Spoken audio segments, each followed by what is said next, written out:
Yo, and welcome to a bonus episode of Lake of Rage, a Pokemon Trading Card Game podcast, Pokemon Trading Card Game Pocket podcast. This time, I am joined once again, the first time in a few months, by the one and only Justin Bean to talk about some Pokemon Pocket. Justin, how you doing today?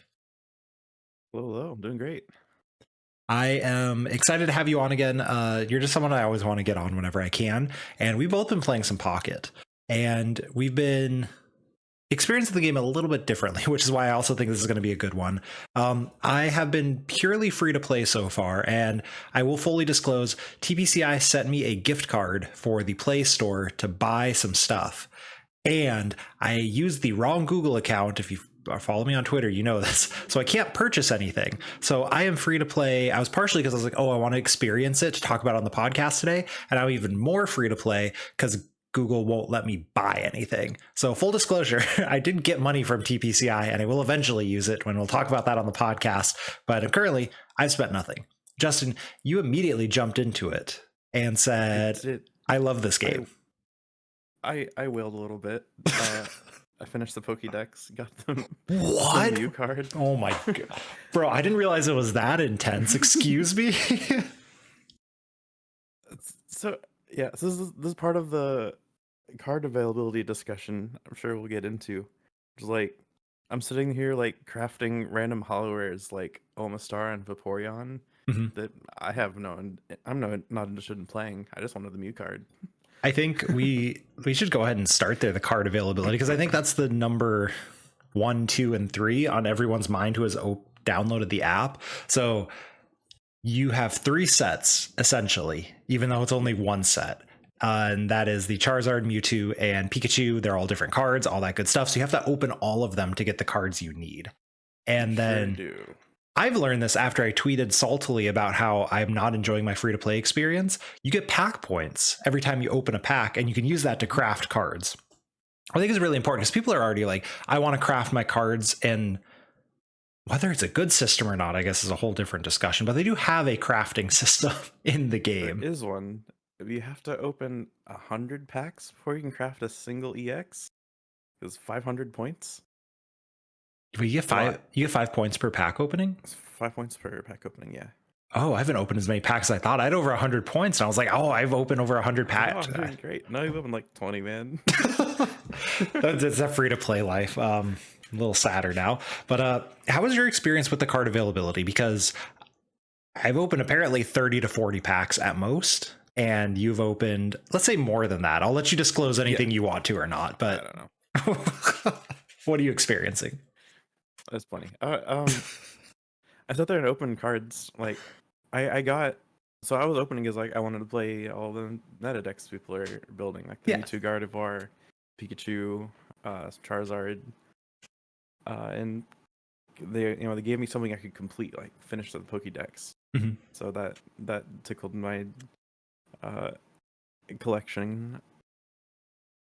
It's once. Only the Kanto decks, correct? Not the whole. I mean, it's not the whole Pokédex, but is it every Pokemon currently in the game, or is it just the 150? Because I don't know. I think it's the 151. Okay. There's one of every Pokemon. I'm actually not sure. Because you managed to do the thing without even knowing what you did. That's quite impressive. I just got one of all of them. I think it is one of everything in the game. Yeah. Okay, so that includes the Salazzles and etc. Right. Like any rarity counts, like the basic Zapdos or Zapdos EX of any rarity counts as Zapdos. Oh, gotcha. Okay. But anyway, card availability. Yeah, keep going. Anyway, yeah. Sit there like I'm cracking all of the multiple of the illustration rare things, and I can't get a hollow rare muck to like save my life. You sent me a little spreadsheet that talked about this a little bit. Can you dive into that? So if you go to the packs, like hover over the Mewtwo pack, the game will tell you the offering rates on the bottom left, which are the exact odds of you pulling any specific card out of a pack in that slot. And I figured out that I think they copy pasted the pull rates of like a normal Japanese set box to do this. So opening this feels like opening 3 different Japanese sets, which are usually pretty fun to open, right? Sure. So I've half never your opened a pack should have. Japanese. I was gonna go grab some, but so like, usually those are 30 packs, 5 cards each, and half of them will just have all commons, uncommons. There's no hit, and the other half has your hollows, the EXs, box hit, ace spec, all of that stuff. Which I did some math, and it pretty well lines up with what they've given us here in Pocket. Except, so like, if you open the Mewtwo pack, there are 1, 2, 3, 4, 5, 6, 7, 8 different rolls for Mewtwo you can hit, which add up to like a 3% odds of hitting a Mewtwo when you open a Mewtwo pack. Okay. Which are the same odds of opening one of the 3 printings of Alolan Exeggutor out of like the Paradox Dragona pack set that just came out, which I thought was kind of neat. Interesting. And that's the main, the Paradise Dragona is like half of the Surging Spark set, and the Exeggutor is the main card from it, right? Yeah, there's it would be the same odds for the Archaludon or the Latios, since they all have 3 rarities. Okay. That's interesting. So like the idea is the Mewtwo with all of the arts, which is the gold, the regular, the illustration rare, full art, and there's one more.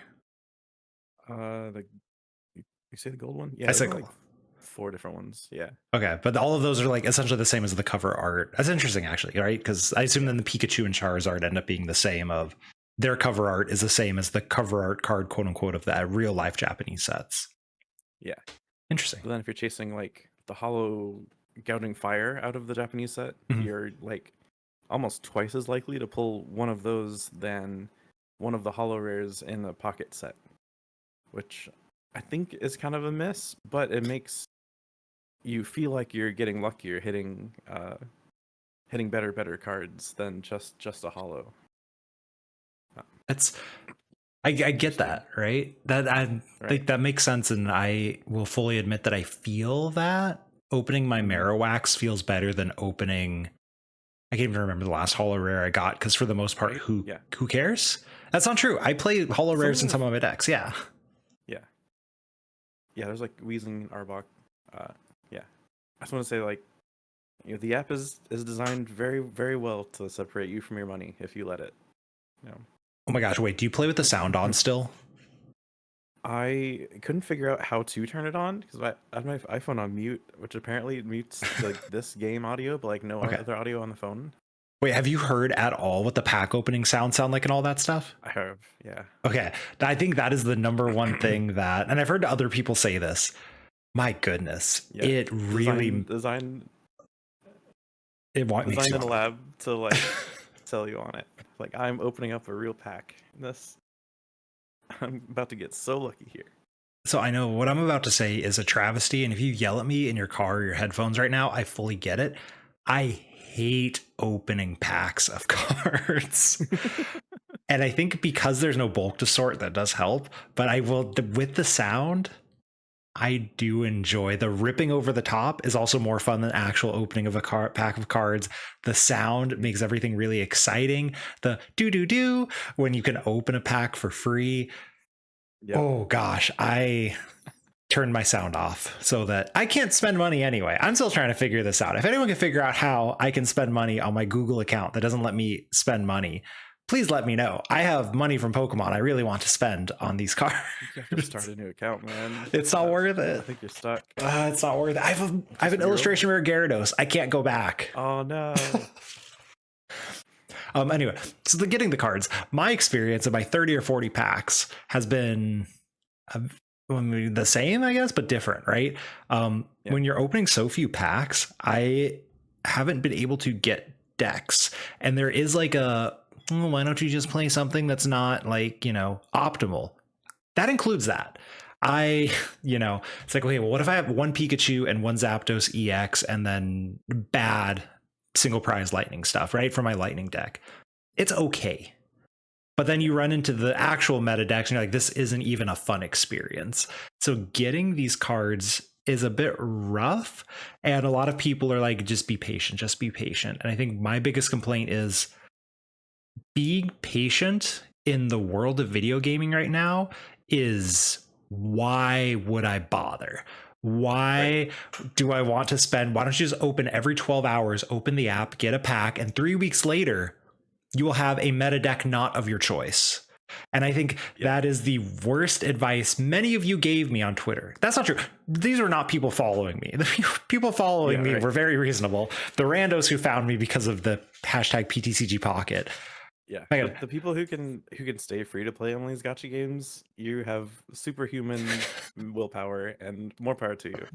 yes. But like, it is designed to make you say, "Oh man, that's gonna take me 3 weeks to pull the EXs I need. Let me just put $20 in here and let me try to pull it." Yeah, there's But just so little to do on the app so otherwise. impossible to pull an EX or to craft an EX. Mm-hmm. It's like you're saying it's like 100 packs, Yeah, that's which is a unreal. lot, right? Do you know off the top of your There's only head one. Yeah. how much like USD is it for a single pack? Do you know what that conversion is in general? Because of course, to go back while you do the math, the predatoriness of it, and every app is like this. This is not TPCI, DNA, etc. being evil. This is all apps are evil.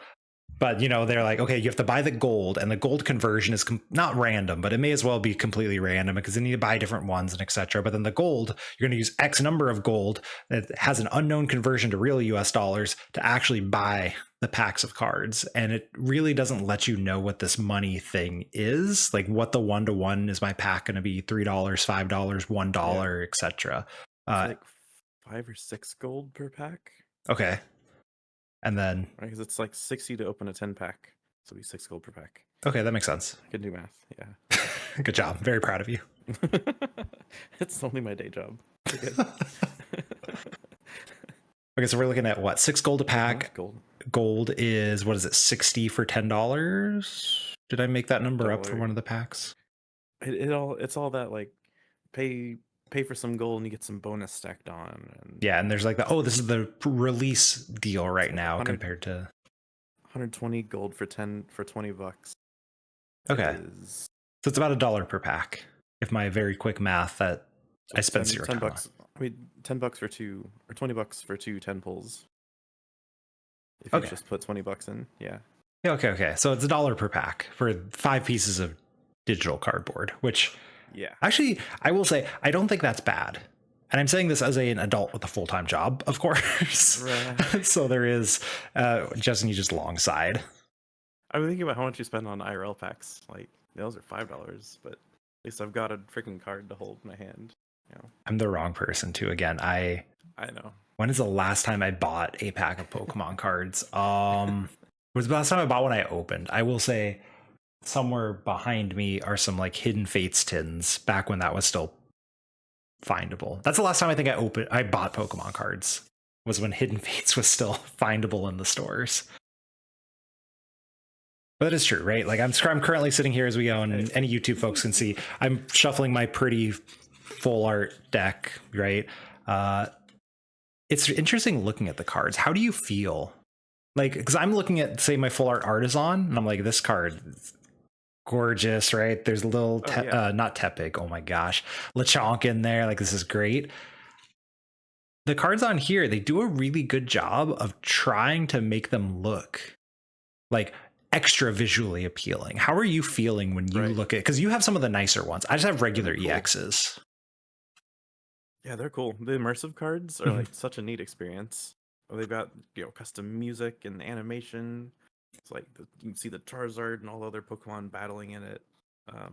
But even like the full arts, have like 3D starry textures that like you can't do in real life.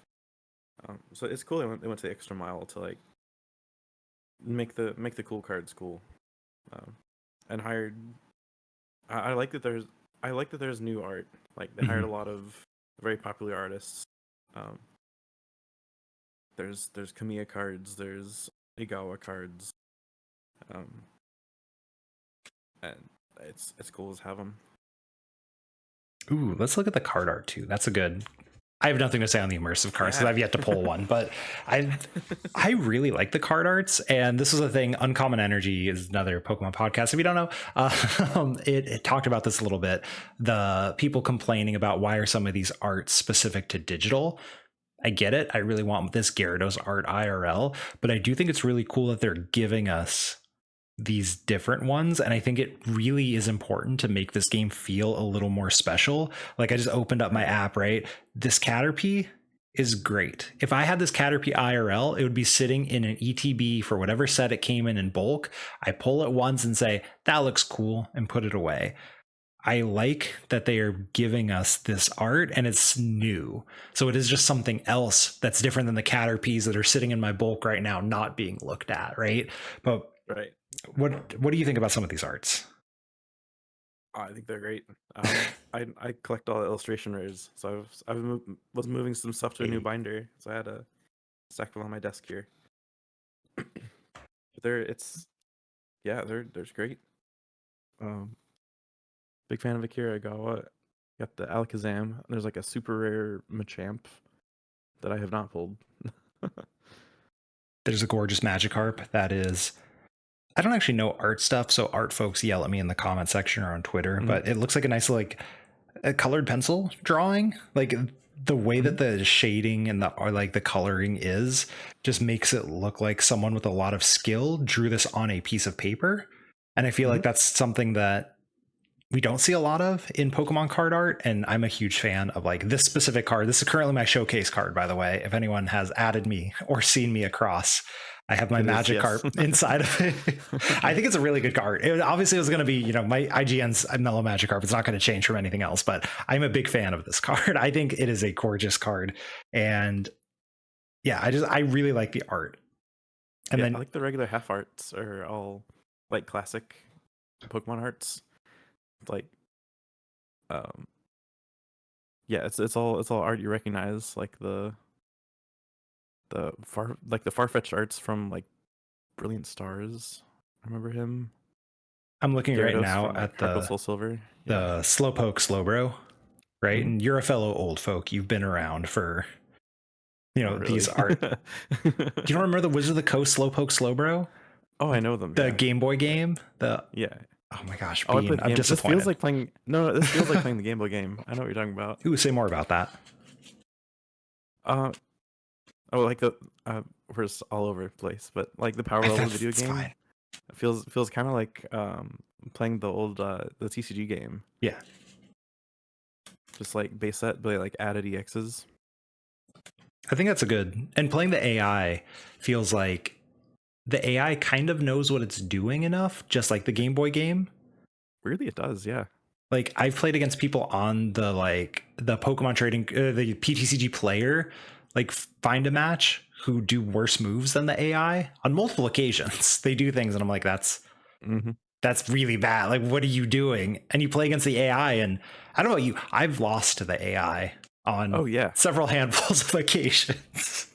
Yeah, I'm trying to do the expert challenges, and they're hard. The beat Charizard with a grass deck, right? Yeah, we'll beat this water deck with a fire deck. It just sits there and has turn 2 Greninja pinging down my Charmanders. Like, how am I supposed to beat this, man? I've actually, so you mentioned the Game Boy, or one of whatever. It's just like the Game Boy Color game. This is one part I both like and dislike. I do enjoy playing against the AI more than I thought I was going to. The hardest matchups are hard, or at least hard enough. Like you can, let's ignore you beat the Pikachu deck with your Marowak deck, right? Sure, whatever. But when you're trying to complete the challenges, don't give them any points. That's incredibly difficult, especially when here's a Misty for 3, right? Or I'm going to Moltres on turn 1, or these moves of I can't survive this Charizard that you powered up. And I think it's enjoyable to play into them. I kind of wish there was more to it, like that Game Boy game. And this might be something in the future of, I'm going to say story mode. And I don't think that's ever going to happen, but I would be a big fan of if they never give us a ranked ladder, at least give us stronger solo gameplay. I think a ranked ladder would be the better move for the future, but Yeah, I don't know where it goes from here. Like, strictly just ranked ladder. It's not a lot of extra content they have to add to the game other than your regular adding cards. Um, yeah, it doesn't add to the size of the game as well, because the solo stuff is going to add to how much it's taking up on your phone and all that other stuff. right. But once everyone's done all their solo missions and got all of the shop points out of it, where are you going to get more? And then what are you going to do for that fun? Because I've already mentioned I want to play this game more than I play it, because I'm not finding enough reasons to go back to it. Even when I'm enjoying the AI battles, I can only handle a couple of those before I stop caring, because they're AI battles.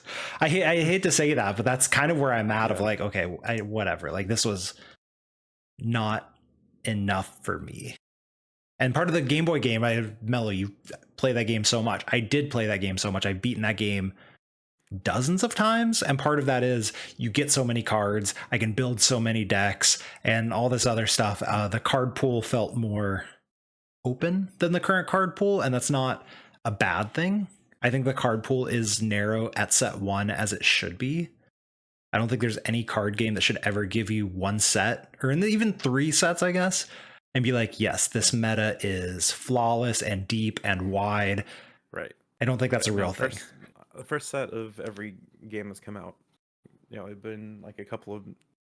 I got on the ground floor of a couple of Bandai games that come out, and there's always like the one red deck is like the deck that wins for like until you get to like about set 3 or 4, and then the card pool is finally deep enough to have play and counterplay.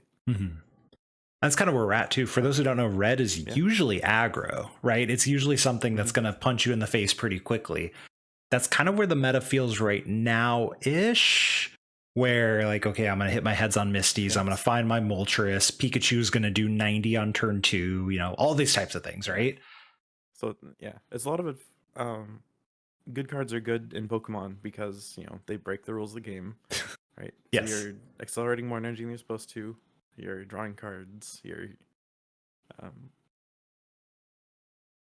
cheating evolution or not evolving.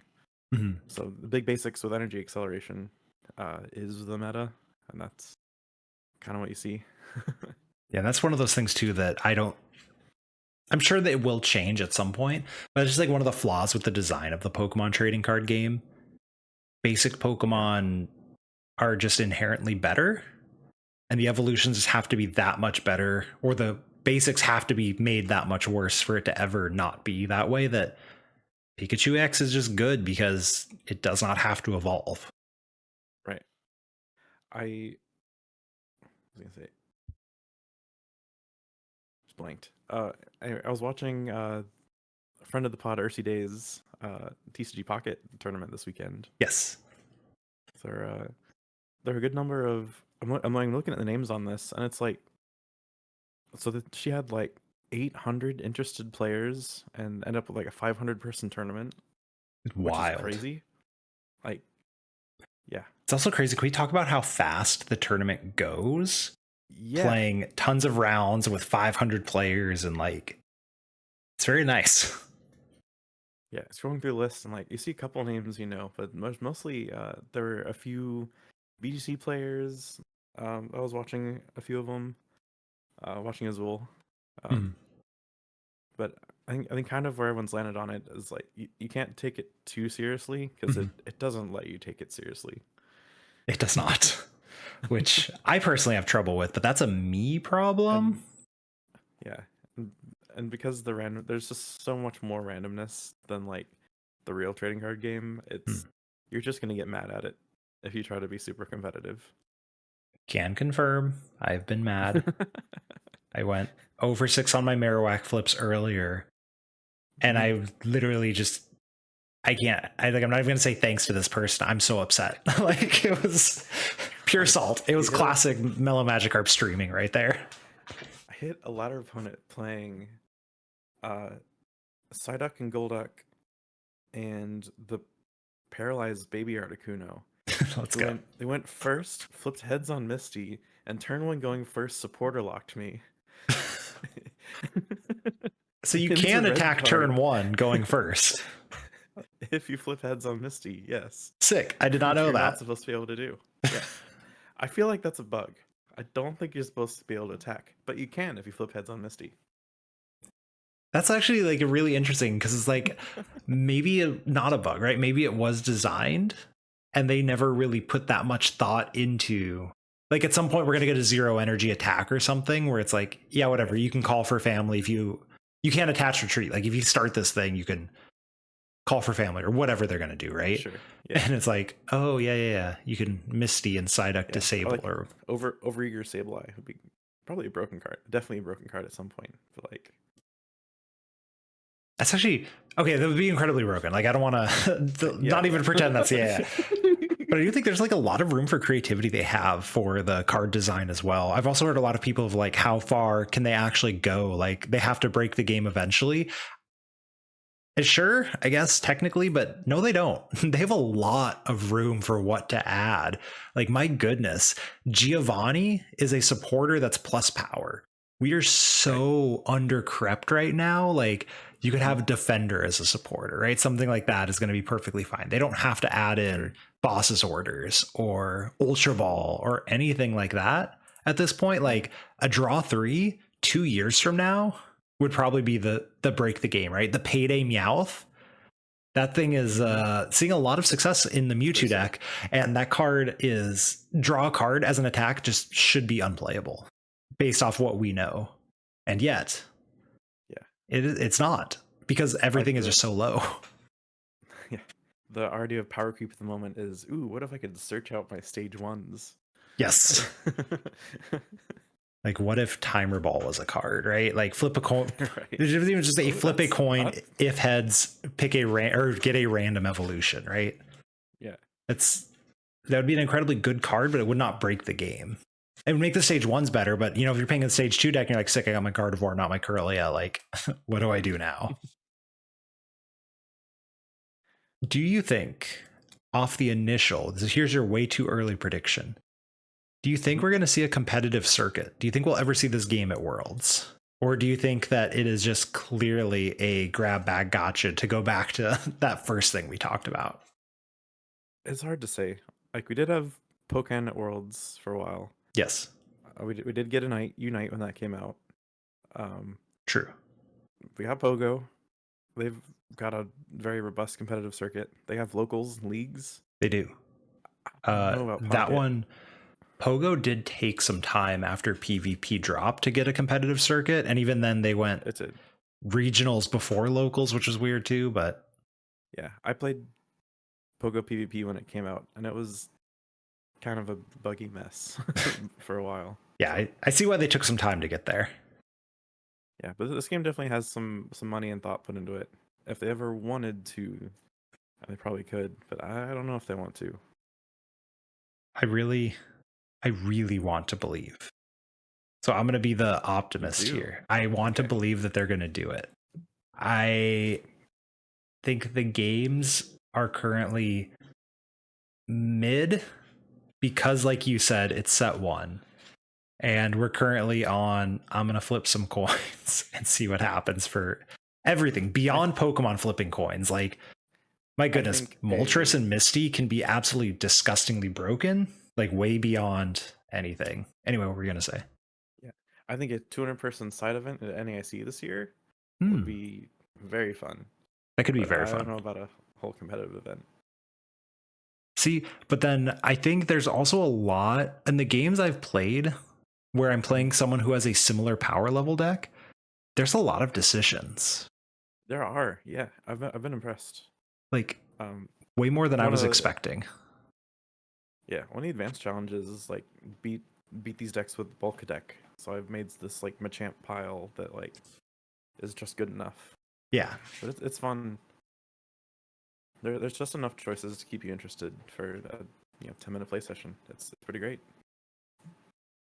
Do you have any other thoughts on the game to add to it? I think we got a lot of the stuff, but then we might be missing something. I think that's about it.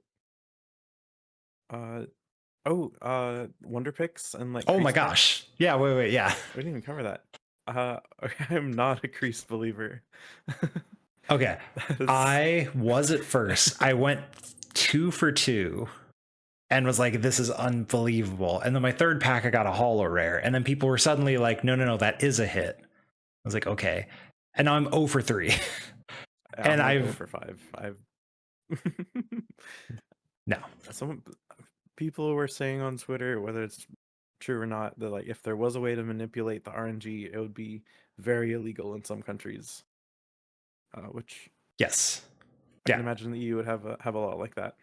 So yeah, it's important to note, as much as we're like, yo, this game's meant to get your money and all that good stuff, some of the countries are ridiculously highly regulated. Like I think it's banned in the Netherlands. was it banned in the Netherlands? I know Pokemon Go gave up it. on like 2 or 3 countries in Europe because they're like, we're not even going to put up with that. Not I'm sorry, Unite. Unite just gave up on multiple countries because they were like, yeah, exactly. So yeah, like you said, I believe, if you're a conspiracy theorist, sorry, but I believe that the stuff they give us is true because the money that they are going to make just giving you true rates is way more than how much they're going to lose getting banned every single place, right? Like this thing is going to keep printing money. Like there's no way this thing is not going to print money. The amount of like even the competitive players who are like me and like, man, whatever. Collectors will keep going. And for good reason. Yeah. The card's cool. Yeah. Wonder Picks. Have you gotten good stuff? Are you also someone like me where it's like Wonder Picks are kind of carrying you a little bit, or do you have so many packs it's not? It was for a while, but like 1 in 5 odds to get a card you need is better than anything else in the game. Like there's no reason to not sit there and do a Wonder Pick. That's true. It's pretty great. Especially have a cool system. I got a really good pack the other day where it was like the full art Golbat and an Articuno EX. And I was like, oh, you got to pick on this. Unfortunately, I got the Golbat, not the Articuno, but it was still like sick. But it's like, you know what I mean? It's like not even 20%. At that point, it's a 40% odds. I'm like, this is too good to pass up. Like I have to spend the extra to get the 3 more to do it. Yeah, it's a cool way to make it social too. You see packs your friend opened. Once you're friends with somebody, they start showing up in your Wonder Pick feed. I've been enjoying seeing in the Discord with some of my friends. We will post when we get cards from other people's Wonder Picks. And I had a really good pack at one point, and like 2 people were like, yo, I got the EX from it. And I was like, okay, that's really sick. Like, yeah, I'm very happy. None of you are paying me back yet, but hopefully it happens eventually. Bean, thank you so much for joining me on this just initial, what do we kind of think about Pocket? If people want more from you, where can they find you? Find me on Twitter, Mr. Draft Bean, everywhere. Beautiful. If you just happen to find this because you're scrolling through YouTube and you're like Pocket Talk, let's go ahead and click on it. We mostly do Pokemon trading card game standard format stuff, but if you like Pocket, go ahead and subscribe anyway. We will have some more stuff. We'll definitely have more stuff in the future because it is Pokemon cards. As another episode of the Lake of Rage podcast. Catch you all next week.